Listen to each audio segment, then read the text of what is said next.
Ow. What's up, everyone? Punchy here, back with Higurashi When They Cry, Chapter 2, Watsunagashi. Last we left off, we're talking to Oyashira-sama, and he was grilling us, just like how Mion was, about if we had seen Tomitake, Takano, and Shion, or if we'd seen them, or if we were with them the night of Watsunagashi. Punchy, though, is, he's nervous, really nervous, because he can't really, he thinks that it's because he broke into the storehouse, but he doesn't actually know why yet. And then, what I'm assuming is another officer just came in. Oyashira-sama, I think that's our cue to get out of here. A young man wearing a suit came into the lounge. From the way he held himself, I knew immediately that he was Oyashira-sama's subordinate. Oh, so it is. Closing time already? I hadn't realized it until he said something. The jingle and announcement telling patrons the library had closed had started playing without me realizing it. I was so irritated, so overwhelmed, that I couldn't even hear it. Well then, Mirabara-kun, we're out of time, so allow me to take my leave. I'd like to talk with you more about this at your leisure, when we have more time. This isn't a joke. If I never saw him again, it would be too soon. Oyashira-sama followed his subordinate and left the lounge behind him. However, he spun back around. Oh right, Mirabara-san. What is it? Those two questions I asked you before. You don't remember well enough to answer either of them, correct? Right. Just so you know, you saw them all yesterday. You were walking along, the four of you, having quite a pleasant time. Near the stone steps, I saw you with my own eyes. Oh, Jesus. I caught my breath. My heart seemed like it was about to stop. What a detestable person. He knew, and he was testing me. We'll meet again. Have a good year. I sat there like a rock, unmoving, until I could no longer hear the clacking sounds of their footsteps. Oof, this has been rough on Punchy. He was grilled by both Mion and Oyashira-sama, who, I mean, clearly both know. Or we already know about Oyashira-sama, but about Mion, I bet she does know that Punchy did see them and was with them. I was on my way back home. The cries of the Higurashi accentuated the already lonely evening. More time passed than I thought. The orange of the dusky sky was being chased down, little by little, by an indigo color approaching from the east. Exhausted from the slow climb toward Hinamizawa, without even noticing, I had gotten off my bicycle and was pushing it uphill. I don't understand any of this. No one had told me to my face that I'd done something wrong. No. In fact, it might have been much easier on me that way. What happened yesterday really was just my curiosity. It was really no more than a quiet prank, no more than having the courage to cross at a red light, as long as you did it with other people. The storehouse for ritual implements, hallowed ground, only accessible to the family of the priest. For sure, I'd seen terrifying things that I'd never imagined would be there. Thinking on it now, though, it didn't matter what was stored away inside. It didn't make the wrong I'd committed any more right. What the four of us did, Mion seemed to know about it. For some reason, even the police were trying to learn what the four of us did. Did we do something bad? Really? It doesn't matter how wrong it was. I did something wrong. It was something more than that, and yet I couldn't accept it. I didn't apologize to me and Oyashira-sama. all I did was shield myself with ambiguities. I did something wrong yesterday. I stepped the foot into a forbidden storehouse for a little bit of mischief. I'll forget everything I saw in there. I won't ever do something like that again, either. Punchy, you're being a little too hard on yourself. It's more of you're suffering because of the crazy gangsters in Hinamazawa. I'm sorry, God, Punchy, don't do this to yourself, man. If I apologize like that, would they forgive me? No. The sudden cool evening air left no room for such sentiment. However, as it mercilessly chilled my feet, urging me to head home as soon as possible. In the end, the evening air was correct. If I trudged along such an isolated road, regrets would pile on top of regrets. Nothing would change. Let's go home.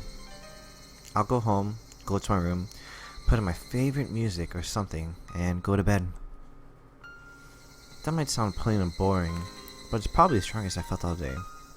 I wonder what Punchy's favorite music is. Now that I've made a decision, there's no point in dawdling in a place like this. No, it's not safe for you to be alone. I sat back on my bike.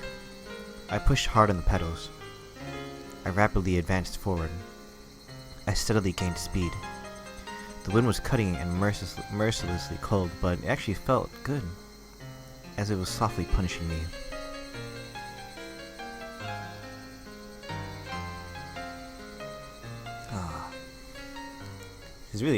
He's really emotional about this. I didn't eat much dinner before excusing myself early and returning to my bedroom. My mom called me from downstairs. Punchy, you have a call. It's from Sonozaki-san. Sonozaki? Was it Mian? Nah, it was Shion. I just remembered. She had something she wanted to tell me today. Oishi-san had interrupted us, so she didn't get the chance. Shion had said she'd call tonight. Hello? Is that you, Shion? Hello? Ran into a bit of trouble today, didn't we? She said so plainly that I got a bit annoyed. She was the one who left me there and ran. Don't say that. I gave you the signal to run away with me, didn't I? You sat there looking dazed, Punchy-chan. I wasn't dazed. All of a sudden you left me there, and after that I had to put up with that Oishi-san guy for ages. Don't complain to me about it. I can't believe she passed it off like that.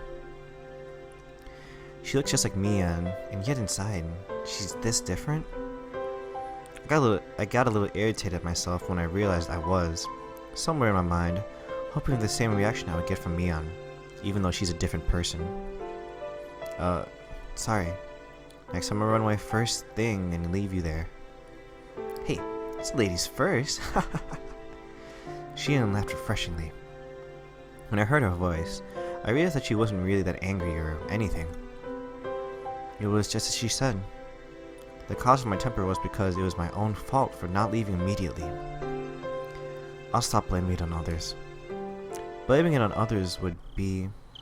Anyway, you had something to tell me, right? Oh yeah. I mean, if you already know, then it's not something that bears repeating. Do you already know? She lowered her voice suddenly, as if she was glancing around. I had no idea what I could already know. Well, everything that Oishi told us. Sorry, but I have no clue what you're talking about. At least give me a hint. So that means you don't know. She seemed to take my stupid-sounding question as evidence. However, her voice didn't sound disappointed or exasperated in the slightest. Actually, it's about last night during the Watanagashi festival. My entire body jolted as if I was assailed by a terrible feeling. Is Shion going to ask me the same thing? Hello? Punchy-chan, are you listening? Yeah, I am. What about last night? The four of us went in there, right? She didn't beat around the bush.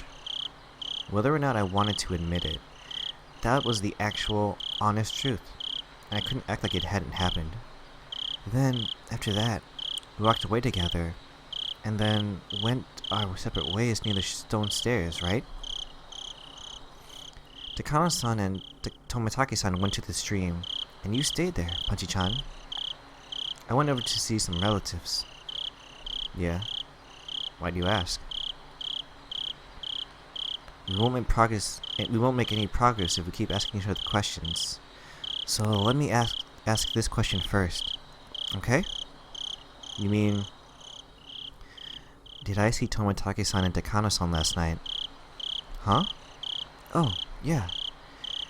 Did you see the two of them after that? I'd be lying if I said I wasn't surprised. Oh, that's me now. This is the third time I've been asked this question today. Why? Why? What the hell is going on? Why? Why are you asking me that? No, Punchy-chan. I'm asking the question. Please answer me. Did you, Shion? If you answer first, then I'll answer. My shabby response betrayed how scared and small I felt now. After everything that happened today. Punchy, come on, man. Keep it together. She didn't say anything after a few moments. Just as I was beginning to think I'd really put my foot in my mouth with that response, she finally answered me. Of course I didn't see them. My relatives were with me, and they can vouch for that. I didn't see them either. People can vouch for me too, like Mian, Rena, and everyone else. Now that we knew our answers matched, she let out a sigh that sounded more relief than anything else. Thank you for answering me honestly. Okay then, I'll tell you. Oh no, she's about to drop it? Apparently last night, Takano-san and Tomitake-san died. Oof. Sorry, Shion. What was that you just said? Apparently, last night Takano-san and Tomitake-san died. Died? Oh, that's weird. Takano-san was found burned to death. Oh god. Tomitake-san was... well, it looked like a suicide. I found out this morning. I heard my dad talking to a relative on the phone about it. Late last night, a police car on his way back from the festival security duty had discovered Tomitake-san lying in the middle of the road, heading towards Okinomiya. He had... clawed out of his throat and died. Not again, poor Tomitake. Cameraman buddy. Moment of silence. Alright. So, this is weird, because last time, same thing happened to Tomitake, but Takano, she disappeared. She was demoned away, but this time was different. You know that she was killed and burned. It's weird. Actually burned. It was cooked. What? He clawed out his own throat? That bright, cheerful Tomitake-san committed suicide? That can't possibly be right. The police did an autopsy. He did it with his own fingernails. He scratched his throat so hard that he ruptured his blood vessels and bled out. He died in a pool of his own blood. That's what they said.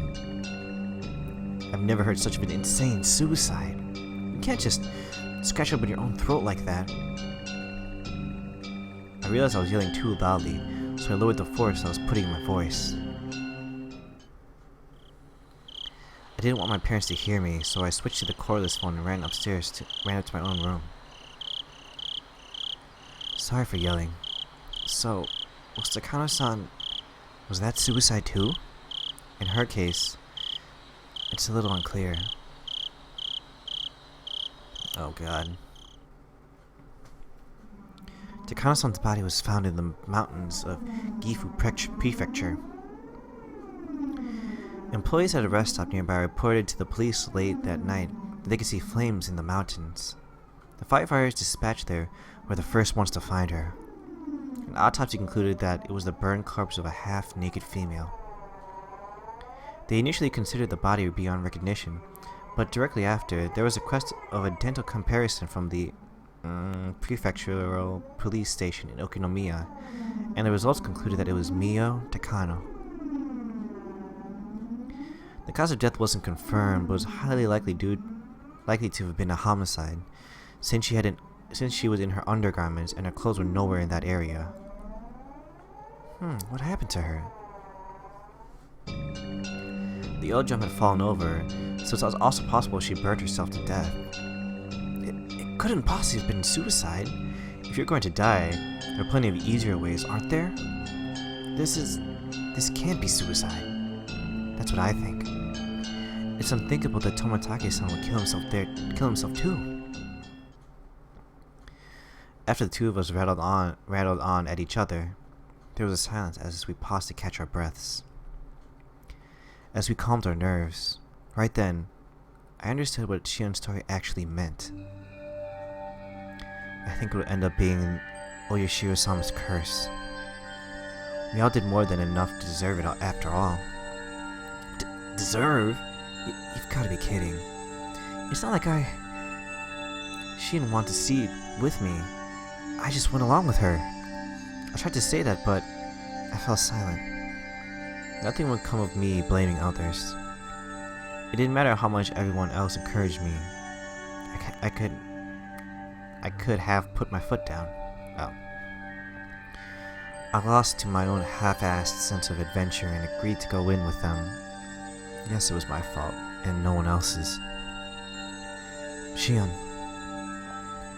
Last night, when we snuck into the ritual storehouse, did you predict things would turn out this way? Of course not. I mean, I thought it was pretty risky, but I never ever dreamed something like this could happen. Shion's words were probably her true feelings. She knew she could get in trouble if we were caught, but that was the thrill of this little adventure. It was the same for me. Besides that, Punchy-chan, think about it for a moment. Didn't Oyashira-sama's curse turn out a little strange this year? Yes, it did. It was already plenty strange seeing how Tomitake-san and Takano-san died like that. Given all that, what could possibly be stranger? I mean, they found 2 corpses. Remember what I said? Every other year, one person would die, and one person would disappear. This year is the first time 2 people have been found dead. That may be true, but that's not a huge deal, is it? It is, Punchy-chan. Think about it harder. Listen. If 2 people died because of Oyashira-sama's curse, then in order to quell Oyashira-sama's anger, 2 people would need to be sacrificed. Shit. Is that how it works? So what? Tomitake-san and Takano-san died, so now 2 people are going to go missing this year? Punchy, come on! I don't understand why, but when I said that, I felt my spine freeze. I don't think anyone's been confirmed missing yet. I think that those 2 people have yet to disappear. She, like me, was obviously getting the same feeling crawling down her back. 2 people have yet to disappear? Sheen didn't answer. I couldn't say any more than that either. A chill crept through my clothes and tried to wrap it into a fist around my heart. Cold hands feeling about my chest. Neither of us could say anything. Tomitake-san opened the lock, and he died. Takano-san opened the ritual storehouse, and she died. If 2 more people were to be sacrificed, yeah, then they will be none other than the ones who entered with them, none other than us. No. This has got to be a joke. I wanted so much for her to pass this off as a joke, even now. That, though, was such an incredibly difficult and selfish request. If Tomitake-san and Takano-san had died in a common way, like a car accident, I could tell myself it was a coincidence. Instead, he clawed out his own throat, and she burned to death, drowned in oil in the mountains. I really hope, what I'm remembering is correct, that she was strangled. God, it's weird thing to say, but I wish she was strangled over burned alive. I don't know. I feel wrong just saying that. The two deaths were so out of the ordinary that I couldn't possibly dismiss it as mere coincidence. It's as if, in exchange for sneaking into the ritual storehouse, there must be someone punching us, some sort of cruel will working behind the scenes. Even so, I still didn't want to accept that terrifying truth. If I did, then I would have to acknowledge that some horrible crisis was growing near for Shion and I. Punchy, even if the curse wasn't real, you have this crisis. That's why I was arguing against it. That's why I argued against it. I argued, knowing I was running away. In the first place, it's not even in the newspaper, is it? Such a monstrous incident would be all over newspapers and television. Magazine writers would flood the village too, thinking it'd make for an interesting story. Of course it's not getting reported by the media. That's how it was in the past too. When the incident occurred for the third year in a row, there were some third-rate magazines that sniffed at the story and ran issues full of gossip columns about Hinamazawa. Fearing that the region would develop a negative stigma, they negotiated with the prefecture and the police. Since last year, it became a big conspiracy where no information about the incident was allowed to be leaked to the media. Here the elders and top brass from Sonozaki family put all the pressure they could on the police. Then you mean their deaths are going to be dealt with in total secrecy? That's how it is. Of course, the police are investigating it. That's being performed in secret too, though. So I hear the investigation itself is very restricted in what it can and can't do. You could essentially say they're interfering with a police investigation. Well, that's what Yakuza do, isn't it? This story is unbelievable. People died, and yet they don't publicize it and deal with everything in secret. If we break it down further, it means that no matter who dies on the night of Watanagashi, it won't go public. That's the biggest pile of bullshit I've ever heard. Punchy-chan.